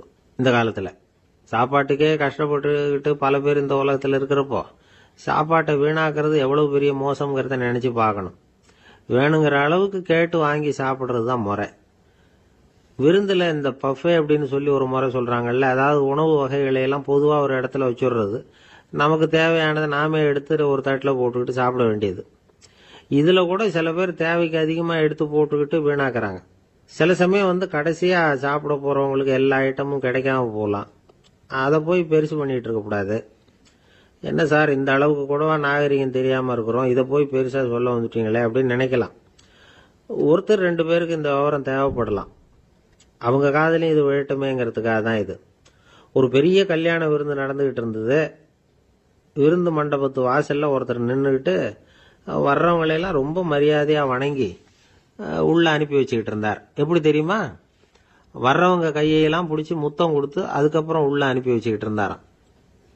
கூட்டம்லாம் முடிஞ்சதுக்கு அப்புறம் அவர்கிட்ட போய் கேட்டிருக்கிறாங்க, சார் நானும் எவ்வளவோ விருந்துகளுக்கு போயிருக்கிறேன், இருந்தாலும் இவ்வளவு மரியாதையா வர்றவங்க கைக்கெல்லாம் முத்தம் கொடுத்து வரவேற்கிறத இங்கதான் பாக்குறேன் அப்படின்னு சொன்னாங்க. அதுக்கு அவர் சொன்னார், அட போங்க சார், நான் முத்தம் கொடுக்கல, முந்தின பந்திக்கு வந்து சாப்பிட்டவங்களே அடுத்த பந்திக்கும் வர்றாங்களான்னு மோந்து பார்த்து அனுப்பி வச்சுக்கிட்டு இருந்தேன் அப்படின்னார். ஒருத்தர் ரொம்ப அவசரமா போயிட்டு இருந்தார். எங்க சார் போறீங்கன்னு கேட்டோம். எனக்கு வேண்டியப்பட்ட ஒருத்தருக்கு குழந்தை பிறந்திருக்கிறதாக செய்தி வந்திருக்கு, அதுதான் ஆஸ்பத்திரிக்கு போயிட்டு இருக்கேன், பார்த்துட்டு வரலாம்னு அப்படின்னார். அப்படின்னா கொஞ்சம் இப்படி உட்காருங்க அப்படின்னோம். சில விவரம்லாம் சொல்றேன் கேட்டுக்கிட்டு போங்க அப்படின்னோம். உட்காந்தார். அப்புறம் சொல்ல ஆரம்பிச்சோம். புதுசா பிறந்திருக்கிற ஒரு குழந்தைய பார்க்க போறதுன்னா அது சாதாரண விஷயம் இல்லை. அதுல ரொம்பவும் கவனமா நடந்துக்கணும். புது குழந்தைக்கு நோய் சுலபமா தொற்றும். முக்கியமா காற்று மூலமா பரவுற நோய்கள் சுலபமா வந்துடும். அதனால் நமக்கு உடம்பு சரியில்லைன்னா குழந்தைய விட்டு கொஞ்சம் தள்ளியே இருக்கிறது தான் நல்லது. பெரியவங்களை பொறுத்த வரைக்கும் சாதாரணமா உள்ள ஒரு கிருமி கூட குழந்தைய பொறுத்த வரைக்கும் ரொம்ப மோசமான ஒரு கிருமியா இருக்கும். சில வெளிநாடுகள்ல எப்படி தெரியுமா, பிறந்த குழந்தை தூங்கிக்கிட்டு இருக்கிற ஒரு ரூமுக்கு போகணும்னா போறவங்க வந்து முகமூடி போட்டுக்கணும், காலணிகளை மாத்திக்கணும், அவ்வளவு சுத்தமா உள்ள போய் பார்த்துட்டு வரணும். பொதுவா சில ஆஸ்பத்திரிகள்ல பாத்தீங்கன்னா பார்வையாளர்கள் நேரத்துல விசிட்டிங் ஹவர்ஸ் தாயை விட்டு குழந்தைய தனியா பிரிச்சு வச்சிருவாங்க. எதுக்குன்னு நினைக்கிறீங்க? அந்த நேரம் பல பேர் வருவாங்க போவாங்க. அவங்க கை கால் சுத்தமாக இருக்காது. சுத்தம் இல்லாத கைகள் மூலமாக கிருமிகள் பரவும். சுத்தம் இல்லாத கைன்னா மண்ணு தூசி படிஞ்சிருக்கிற கை மட்டும் தான் அர்த்தம் இல்லை. சாலையில் கையை வீசிக்கிட்டு நடந்து வர்றீங்க, குழந்தைய பொறுத்த வரைக்கும் அது கூட சுத்தம் இல்லாத கை தான். தாயை தவிர மற்றவங்க குழந்தைய தூக்காமல் பார்த்துக்கிறது நல்லது. தாய் கூட அளவோட கொஞ்சிறதோட நிறுத்திக்கணும். புதுசாக ஒரு குழந்தைய பெற்றிருக்கிற பொண்ணுக்கிட்ட மற்ற தாய்மார்கள் ஏதாவது சொல்லிக்கிட்டே இருப்பாங்க. குழந்தைய அப்படி வளர்க்கணும் இப்படி வளர்க்கணும் அப்படின்னு ஏதாவது அட்வைஸ் பண்ணிக்கிட்டே இருப்பாங்க. இப்படி ஓவராக அறிவுரை பண்ணுறது அந்த பொண்ணை குழப்பி விட்டுரும். அதனால் அப்படிலாம் பண்ணக்கூடாது. அந்த பெண்ணே ஏதாவது கேட்டால் கூட டாக்டர் சொல்ல வேண்டிய விவரங்களை எல்லாம் நாமே சொல்லிகிட்டு இருக்கக்கூடாது. புதுசாக பிறந்திருக்கிற குழந்தைய மட்டும்தான் இப்படி பார்க்கணும்னு இல்லை. ஒரு நோயாளி குழந்தைய பார்க்க போகிறதுனா கூட ரொம்ப எச்சரிக்கையாக தான் நடந்துக்கணும். ஒரு தின்பண்டமோ விளையாட்டு சாமானோ அந்த குழந்தைக்கு நாம் வாங்கிட்டு போகிறதா வச்சுக்குவோம். அதை நேராக கொண்டுகிட்டு போய் அந்த குழந்தைகிட்டே கொடுக்கக்கூடாது. அதோட அப்பா அம்மா கிட்ட ரகசியமாக கொடுக்கலாம். அவங்க முடிவு பண்ணட்டும் குழந்தைகிட்ட அதை கொடுக்கலாமா வேண்டாமாங்கிறத. அவங்களுக்கு தான் தெரியும் அதோட மனசும் உடம்பும். உங்கள் அக்கறையை காட்டுறதா நினச்சிக்கிட்டு குழந்தை வாயில் எதையும் கொண்டுட்டு போய் போடாதீங்க. போகிறப்போ உங்கள் வீட்டு குழந்தையும் அழைச்சிட்டு போகாதீங்க. இது நோயை வாங்கிட்டு வந்துடும், அல்லது புதுசாக ஒரு நோயை அதுகிட்ட கொடுத்துட்டு வந்துடும். என்னதான் உங்களுக்கு பழக்கமான குழந்தையா இருந்தால் கூட அதுக்கு விருப்பம் இல்லைன்னா பேசக்கூடாது. அங்கே போய் அவங்க பள்ளிக்கூடத்தை ஞாபகப்படுத்திட்டு இருக்கக்கூடாது. நோயில் இருக்கிறப்ப ஸ்கூலை பற்றி பேச அது விரும்பாது. ஆஸ்பத்திரியை விட்டு வெளியில் புறப்படுறப்போ குழந்தைகிட்ட சொல்லணும்னு அவசியம் இல்லை. அதோட அப்பா அம்மா கிட்ட சொல்லிவிட்டு புறப்பட்டா போதும். குழந்தை கோபிச்சிக்காது. சமூக சம்பிரதாயத்தை பற்றி அது கவலைப்படுறதில்லை. இப்படி எல்லா விவரமும் நம்ம எதிரில் உட்காந்துருந்தவங்க கிட்ட சொல்லி முடித்தோம். ரொம்ப நன்றி சார் அப்படின்னு சொல்லிவிட்டு அவர் புறப்பட்டார். குழந்தைங்க கொஞ்சம் வளர்கிற வரைக்கும் தான் நாம் எச்சரிக்கையாக இருக்கணும்னு இல்லை, வளர்ந்த பிறகு இன்னும் எச்சரிக்கையாக இருக்கணும். ஒரு பையன் பள்ளிக்கூடத்துலேருந்து திரும்பி வீட்டுக்கு வந்தான். முகம் பூரா நகத்தால் கீறி இருந்தது. அப்பா பார்த்து பயந்துட்டார். யாருடா உன்னை இப்படி பண்ணது அப்படின்னார். என் கூட படிக்கிற இன்னொரு பையன்னா. நாளைக்கு உன் கூட பள்ளிக்கூடத்துக்கு வர்றேன், நீ எனக்கு அவனை அடையாளம் காட்ட முடியுமான்னார். அது ரொம்ப சுலபம் நான் பையன். எப்படின்னார் அப்பா. அவன் காதில் ஒன்று கையோடு எடுத்துகிட்டு வந்திருக்கிறேன், இதோ என் பையில தான் வச்சிருக்கேன் அப்படிங்கிறான் அந்த பையன். அன்பா இருக்கணும்னு அநேக பெரியவங்க சொல்லியிருக்கிறாங்க. நாமளும் அதை கேட்டுட்டு அன்பு காட்டுறதுக்கு தயாராக தான் இருக்கிறோம். அதை வாங்கறதுக்கு தான் ஆளை காணும். இருந்தாலும் அன்புல எத்தனையோ வகை உண்டு. அதை சரியா புரிஞ்சுக்கிட்டு அதுக்கப்புறம் அன்பு காட்ட ஆரம்பிக்கணும். வகையை புரிஞ்சுக்காம அன்பு காட்டினா வம்புல மாட்டிக்க வேண்டியதுதான். அன்புன்னா சாதாரணமா நினைச்சு விடாதீங்க. அதுல எவ்வளவு விதம் தெரியுமா? இரக்கம், கருணை, காருண்யம், பந்துத்துவம், பட்சம், பாசம், நேசம், விசுவாசம், அபிமானம், காதல், பக்தி, இப்படி பல விதமா அதை பத்தி சொல்லி வச்சிருக்கிறாங்க பெரியவங்க. இந்த வார்த்தைகள்லாம் நாம கேள்விப்பட்டதுதான். இருந்தாலும் அதுகளுக்குள்ள என்ன வித்தியாசம்னு கேட்டா சரியா சொல்ல தெரியாது. அதனால இந்த வார்த்தைகளுக்கெல்லாம் பெரியவங்க என்ன விளக்கம் சொல்றாங்கன்னு இப்ப பார்க்கலாம். எளியவர்கள் மேல செலுத்துற அன்பு இருக்கு பாருங்க, அதுக்கு இரக்கம்னு பேரு. அறிவு பலம், சரீர பலம், இது ரெண்டும் இல்லாதவங்க மேல, அதாவது வலிமையற்றவர்கள் மேல செலுத்துற அன்பு இருக்கு பாருங்க, அதுதான் கருணை. எறும்புல இருந்து யானை வரைக்கும் சகல ஜீவராசிகள் மேலேயும் காட்டுற அன்புக்கு காருண்யம்னு பேரு, ஜீவகாருண்யம். சிவி சக்கரவர்த்தி காட்டின அன்பு இந்த ரகம்.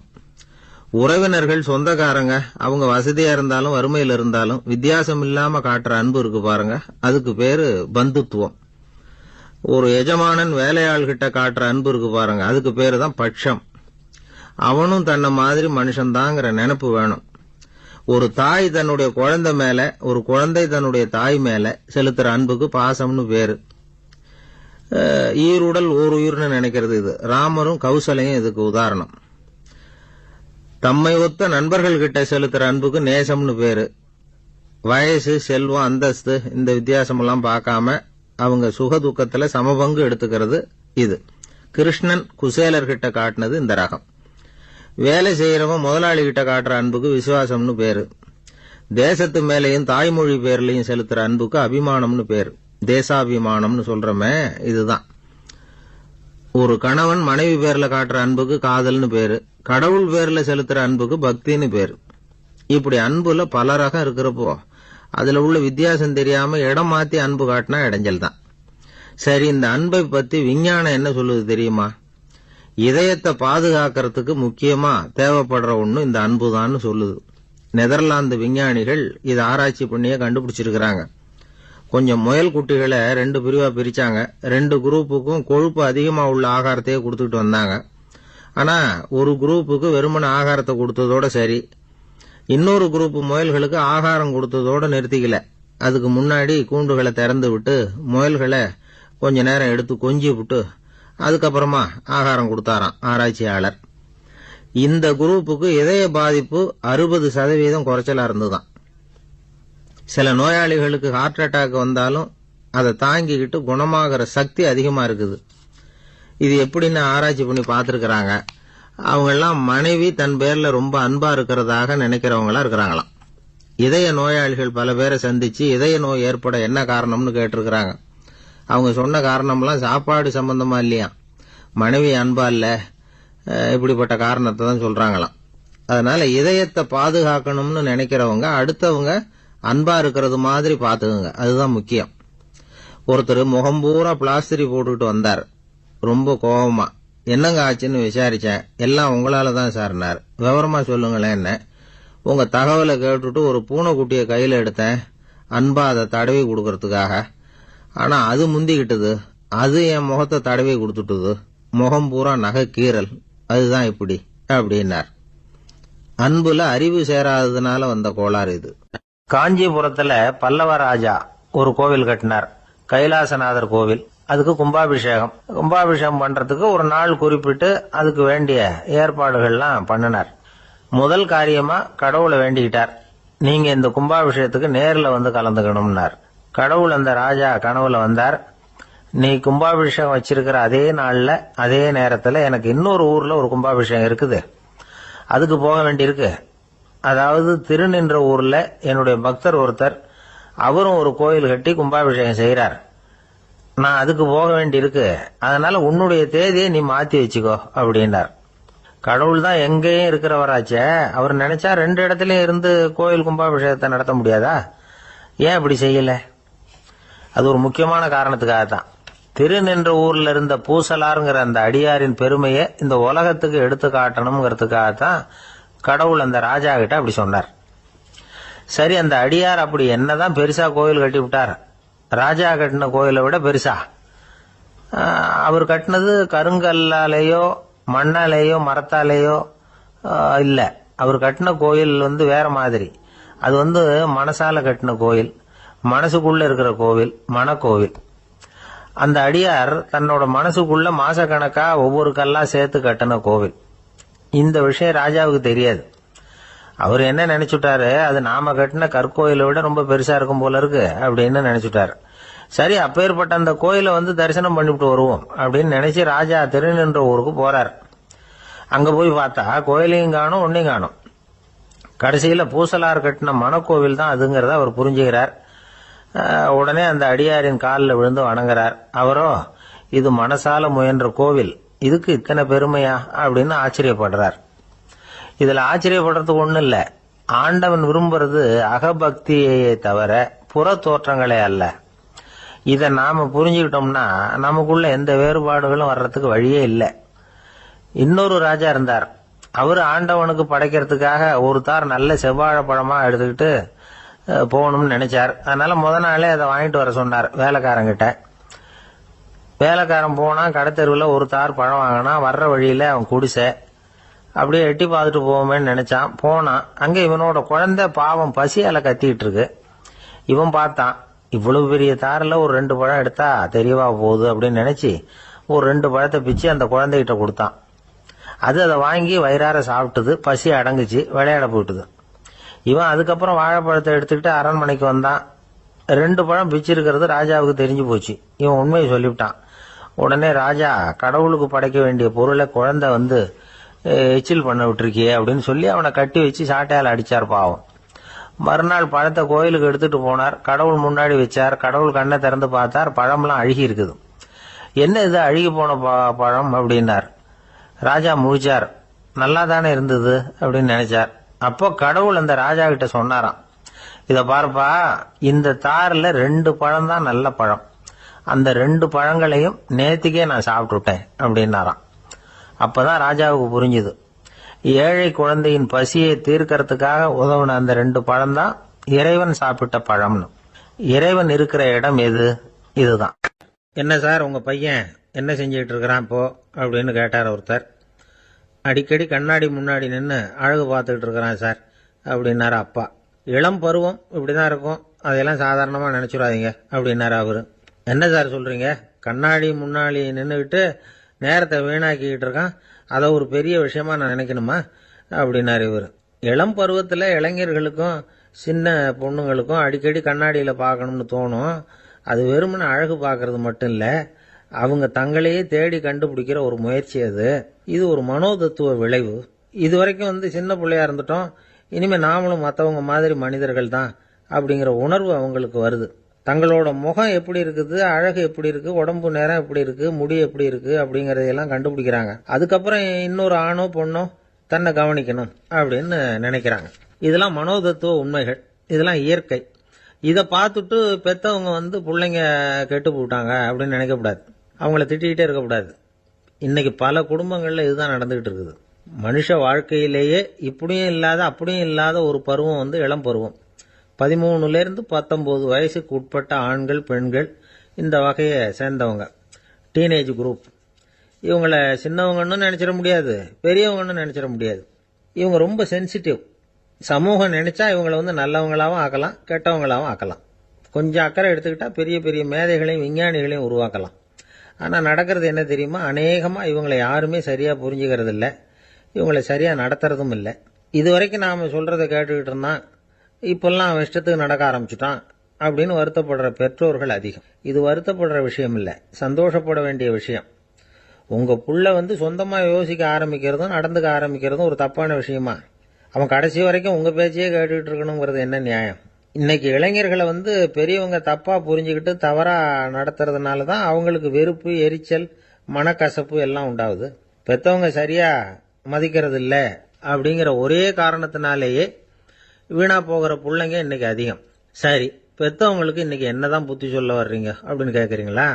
நாம எதையும் சொல்ல வரல, ஆனா அது சம்பந்தமான சில நிபுணர்கள் சொல்லி இருக்கிறத உங்க காதுல போட்டு வைக்கலாம். அது என்னன்னா, பிள்ளைங்க கிட்ட அன்பு செலுத்துங்க. குழந்தையா இருந்தப்போ எவ்வளவு பாசமா இருந்தீங்க, வளர வளர அதை ஏன் குறைச்சிக்கிறீங்க? பெத்தவங்களின் அன்பான வார்த்தைகளுக்கு ஏங்குறவங்க தான் இன்றைய இளைஞர்கள். அவங்க எதை சொன்னாலும் அதை அக்கறையா காது கொடுத்து கேளுங்க, அலட்சியப்படுத்தாதீங்க. அவங்க விரும்புறது உங்ககிட்ட இருந்து ஒரு மதிப்பு, மரியாதை, அங்கீகாரம், இவ்வளவுதான். அவங்க அவங்களாவே முடிவுகள் எடுக்கட்டும், அதுக்கு நீங்க உதவியா இருங்க, அது போதும். மற்றவங்க முன்னாடி, முக்கியமா அவங்க நண்பர்கள் முன்னாடி அவங்கள பத்தி மட்டமா பேசாதீங்க. அவங்க கிட்ட பொய் சொல்லக்கூடாது. நீங்க சொன்னது பொய்ன்னு தெரிஞ்சு போச்சுன்னா உங்க பேர்ல அவங்களுக்கு இருக்கிற மதிப்பு போயிடும், நம்பிக்கை போயிடும். அவங்களுக்கு முன்னாடி நீங்க சண்டை போடக்கூடாது. உங்க பிள்ளைய எப்பவும் இன்னொரு பிள்ளையோட ஒப்பிட்டு பேசுற வேலையே வேணாம். கூட பிறந்த மற்றவங்களோட கூட ஒப்பிடக்கூடாது. இப்படி செஞ்சா அவன் உங்ககிட்டயும் பிரியமா இருக்க மாட்டான், அவங்க கிட்டயும் பிரியமா இருக்க மாட்டான். புள்ள எங்க போறான், என்ன பண்றான் அப்படின்னு எல்லாம் துப்பறிஞ்சுக்கிட்டு இருக்கக்கூடாது. இளைஞர்கள் தனிமையை விரும்புறவங்க. அவங்கள பெட்டியில வச்சு மூடி பாதுகாக்கணும்னு நினைக்கக்கூடாது. அவங்கள எப்படி பாதுகாக்கிறது அப்படிங்கறது அவங்களுக்கே தெரியும்.